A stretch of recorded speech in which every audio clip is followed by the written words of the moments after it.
Hello everyone, and welcome back to the channel for the final war of Alliance War Season 34.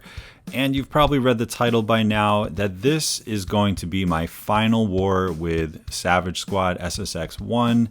I've been here for almost an entire year. It's been an incredible experience. I've had so many good times with good friends, making new friends, learning about the game, learning about what it means to be an officer in Tier 1.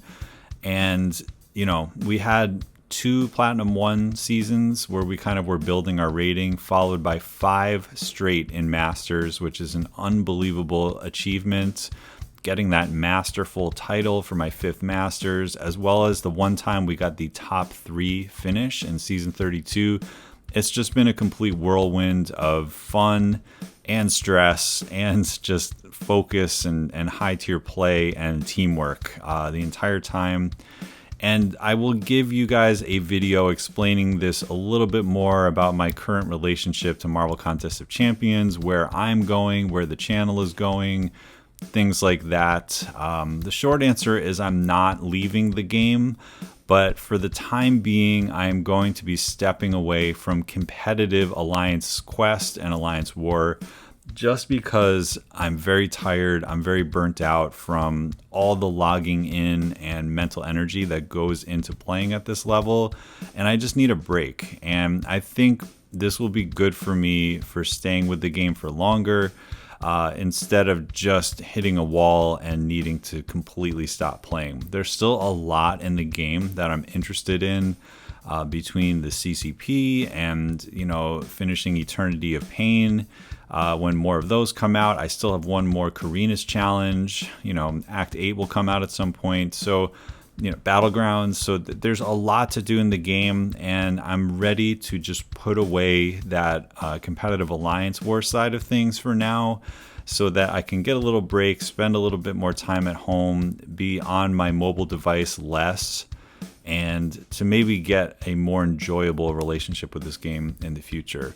So with that said, we have locked ourselves into Masters top 20, but with this war, we do have a chance to make it into the top 10, and it looks like we're not going to really know the standings until the end of the night, because it's probably going to come down to if anyone is getting docked or not. But regardless, I'm pretty confident that we got our Masters finish. And with that, we're going to go into this final war where, once again, Spider-Man 2099 was banned. And I thought it was very fitting that in my final war with SSx, I got to use my first rank 4, somebody who has been an absolute beast for me in Alliance War over the past several seasons, and that's Apocalypse with Archangel. And then we're capping off the season with a She-Hulk mini-boss takedown that is going to be in spectacular fashion as well. So we've got 7 fights for you, and let's get into it. So I believe I took these exact same 2 fights in the first war of the season, so we have a little bit of symmetry here. The only difference is that my Apocalypse is not going to be ramped because we do not have cable today. On this first fight, Archangel is one of the 2 champions that I think is the best for this node. I've taken this with Spider-Man 2099 as well, and he works because you have the Wither the entire fight, and you never actually have to hit the opponent. You can just hit their block and kill them. But on this fight, we're going to just be using the ability accuracy reduction of Archangel to basically at some point cap the amount of furies that are happening. So we have enough neuros now that the strike counter is not building more and more furies, and we're doing plenty of damage per hit. Notice that power struggle still happens on this node even with the neurotoxins, so I just decided to throw the special there for just, you know, buying myself a little bit of time, doing a little bit extra damage, and no issues there. If you get really bad RNG on the neuros, you may have to deal with the global, you may have to deal with baiting some specials, some furies, things like that, but that went about as it normally goes. So here we go. As I said, Apocalypse does not have cable to ramp him up, and I only have 1 more advanced power boost, and I'm taking 7 fights today, 3 of which are with Apocalypse. So I had to make a calculated decision that I was going to use the advanced power boost here, partially because of the brute force node, because of the power focus 1. We don't want him to be throwing traps on us. I just want to get this fight over quicker with the unramped Apocalypse. took a couple hits. That was not on purpose, but it actually ended up serving our purpose well because it gave us a little bit extra power so that we could get to our special 2. This was definitely the right call. Advanced power boost, back-to-back special 2s. This one's not going to be quite enough to kill him, but the degeneration is just going to tick him down. We didn't have to bait any specials. We didn't have to worry about any nonsense. Just a little bit of damage off of that dropped block, which was on me. That was not an input issue.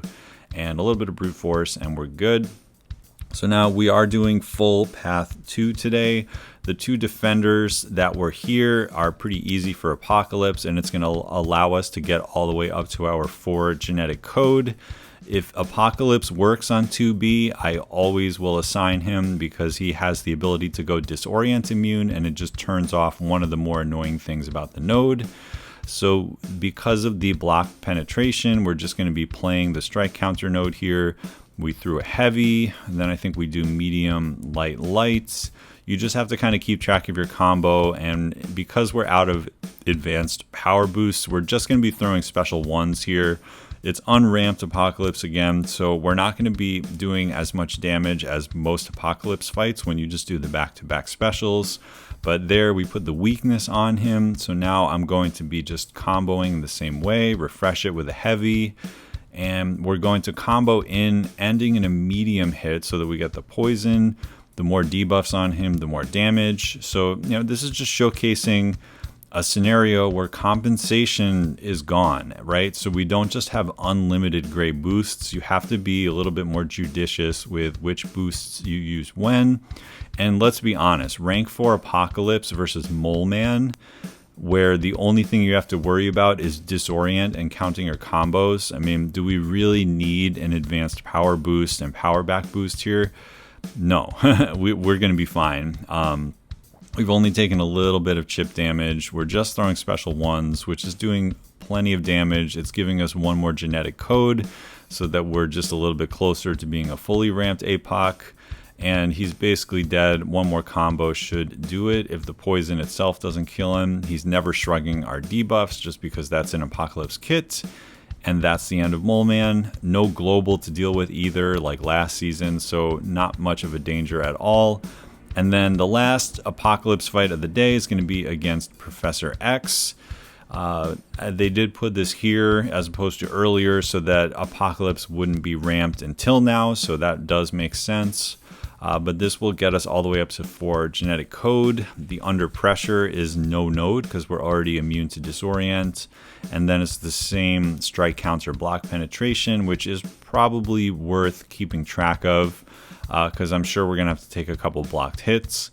And I'm using the regen boosts here just because I had some remaining. This is the last war of the season. Even though I wasn't going to use the invuln here because I only have 1 invuln left, I figured why not just take this so that we get a little bit more health at the start of the fight. And it's the same strategy. We're just going to be throwing special 1s, but he has less health than Moleman, and additionally, we're fully ramped to our 4 prowess. And additionally, we're placing 2 debuffs at a time on him off of these special 1s. So you're seeing that the ramping of Apocalypse is pretty important for getting that damage up, because even though we're not throwing special 2s, this fight is less than a minute old and we're already almost done with it.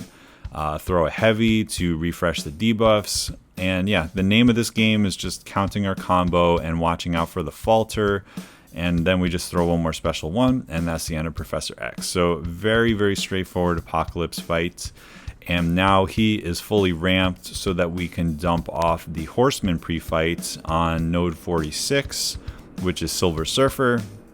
Now, Silver Surfer doesn't get an armor that often, but there is always the chance that he throws his special 1 or throws a heavy when the armor buff is on, in which case chitinous thorns is going to be basically killing anybody that isn't bleed immune. So that's why you want to dump off the Horseman pre-fight here. Obviously, it makes Archangel more potent and increases his ability accuracy and damage, and more neuros is always good. You get the Horseman, mulligan where you get the unstoppable and things like that. But the main reason we do Horseman is for the bleed immunity. just in case he procs an armor, and also it just makes the fight go faster. So yeah, this has the strike counter with the power raid, but who cares, because we don't really even need to throw specials. And then it has buffet, but of course we have heal block, so that's why it's such a popular option to just throw Horseman Archangel here, and they really set it up on a tee for us to be able to assign this. So we get two bleeds off of the first one. We get our first and second neurotoxins. So now things are mostly under control. I love to see like 8 neuros right off the bat, because then we know the fight's over. But we didn't quite get the poisons that we needed there. So, you know, I'm thinking just keep going this way. Maybe we won't have to bait out a special 2, throw the special 1. Hopefully that converts a couple more. And he goes down. So yeah, no issues there. Horseman Archangel is a force to be reckoned with. Pretty fun to get to use him and all that. And now we've got 2 more mini bosses to round out this war. This is Bishop on 50. I think you probably can guess my favorite counter here is actually War Machine. It's just harder and harder these days to be fitting War Machine with this current global tactic. So I enjoy using Horseman Archangel here, and strategically I'm using my last invuln boost on this one, and we're going to see why. Now, the danger in this fight is if you don't get the neuros going fast enough, you have to deal with this overload because you're bleeding him. You just want to get this damage going, and you also want to be able to, you know, turn off his ability accuracy. But there we go. Finally, we have 2 neuros, so not exactly the start we wanted. 3 neuros. He's gonna stun himself, and we were barely fast enough to catch that stun. No bleeds. So now here's the strategy. This is why I threw the invuln on, because an unblockable special attack, which in this current state it wouldn't be unblockable, but an unblockable special 2 would really hurt. Whereas taking a special 3 with the invulnerable boost on does absolutely nothing to you, because there are no effects that matter. There's no stun, there's no damage over time off of the special 3. So I was thinking, you know, if the scenario got to where it would be safer to just push him to a special 3, we're going to do that, and we did. And quick note, when you are in the run-in of a fight, if you're holding block, the block will work, but apparently when you are watching a special 3 and you hit the block, it will not register when you wake up from the special 3, because as you notice, I woke up and the block was not down even though I was pressing it on the screen. So you do have to manually throw down block, and that almost cost me the rest of my invuln boost. So just a pro tip that it doesn't register that input during the special 3 animation. And finally, last fight of the war season, last fight with SSx is going to be, of all champions, She-Hulk against a Sasquatch mini boss. This is one that I'm very comfortable taking with Spider-Man 2099, but we're going to use She-Hulk, and it works pretty well. So I'm using the combat regen so that I can just block and bait heavies for the first part of this fight in order to get my openings. I don't want to be wasting parries and getting the hard knock life. Now, we do have Magneto House of X with us today, so that we don't have to worry about limber at the very least. But the name of the game is be aggressive, spam special 1s so that we get the exhaustion. Huge crit off of the special 1 because of all these furies. That was quite nice and even a little unexpected.